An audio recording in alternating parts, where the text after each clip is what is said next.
Hi guys, do you want to know the biggest blunders made that resulted in the coronavirus influencing the world to such a huge extent? Stick to the L to know. The world was celebrating festivals all around. It was the month of December 2019. Christmas and New Year's Eve, everything was beautiful and merry. But while all of this was happening, a commercial street in Wuhan, China was struck by the mysterious flu. The first case was on the 17th of November that year, and people thought it was just a normal fever or cough. Pneumonia was the worst case scenario in the diagnosis, but no medication was working. Well, no one was prepared, and those who knew something was happening didn't think it was their problem. 7 cases of the SARS or severe acute respiratory syndrome were registered at the Hua Nan Seafood Market area by the 30th of December 2019. Dr. Li Wenliang was the only one to say that there have been 7 patients with SARS cases. And the Chinese officials called it bogus and sent a letter to Dr. Li for illegal behavior spreading wrong or fictitious information. The internet in China is censored and monitored, and they even check private messages. Soon, every Chinese news channel would call it pneumonia and warn their viewers that they could be detained by the police if they were caught calling it anything other than pneumonia.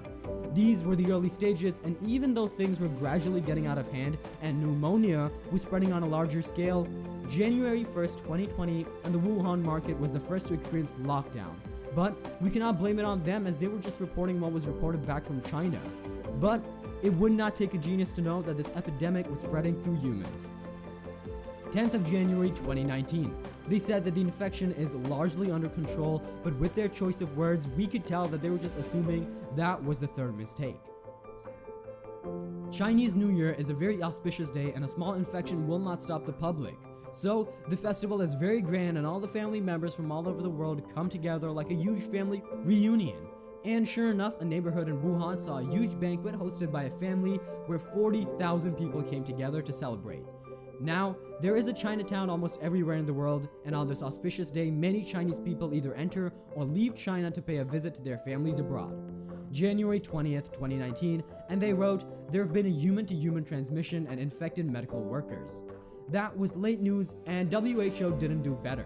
They took 2 months to announce this new virus, and by January 23rd, the city of Wuhan was in complete lockdown. No trains, no planes, a city of 11 million people just stuffed in their homes, and the city became much like a ghost town. February, and cases began showing up in Italy, Singapore, the US, and many other nations, and on February 7th, the first doctor that warned us succumbed to SARS pneumonia. Dr. Li Wenliang died a hero. The director of disease control in America received a call from the American CDC office in China while he was on vacation. President's briefs on President's Daily Brief had a couple of files warning about the potential threat, but President Trump was occupied with securing a deal with China, so the brief was overlooked. January 18th, and it was highly likely that the president didn't know much about the SARS. America was not prepared, but to avoid public panic, January 2019, Peter Navarro, the economic advisor of America, sent a memorandum warning the president about COVID-19, and after the secretary spoke with the president, he restricted some flights from China. Reports say that 38,000 people left for America from Wuhan, and they were already in America. Furthermore, the virus remained undetected and restrictions were limited.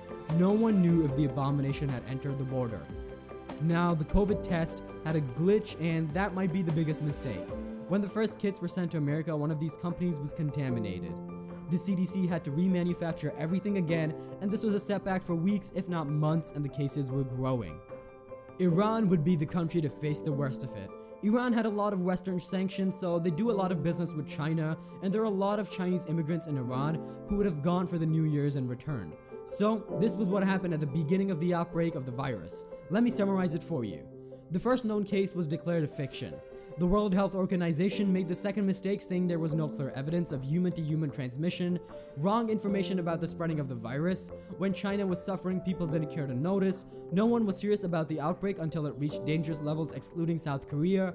Religious or any sort of gathering was affected the most, as no one even infected person, as even one infected person could spread it all around. Iran called it a biological attack from the US. People thought it was fake. Skepticism to the antidote. The biggest mistake of them all would be that we were not prepared. South Korea was quick to respond. They started acting on the threat as soon as they found one case. They managed to control it very effectively and was one of the least affected countries.